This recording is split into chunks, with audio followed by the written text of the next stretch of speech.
Bottoming out is a condition where the implants have dropped lower than where they should be. So how does a bottom out breast look? Well, the bottom of the breast is much fuller than ideal, with a long distance from your nipple to your lower breast fold. At the same time, the upper half of the breast becomes empty.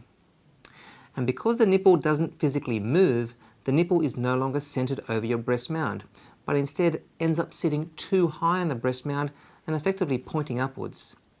And other than just looking odd, this can cause a practical problem, with areolas often quite visible above the upper end of the bra. So before we look at the potential causes of bottoming out, a basic surgical concept needs to be explained. Now surgically, when the implant is positioned, the deep aspect of the wound is stitched to form a secure, rigid internal support to hold the implant in position, much like an internal bra. Now when I close a wound, I use 3 internal layers of stitching, and this deepest layer is perhaps the most important. So with this concept in mind, it follows that bottoming out can occur if this deep stitch layer is poorly performed, or not performed at all. Or if this deep stitch layer is not allowed to heal properly.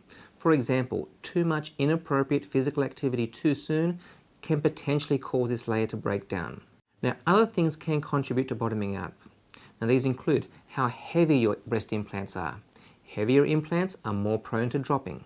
Smooth implants are more prone to dropping than textured implants.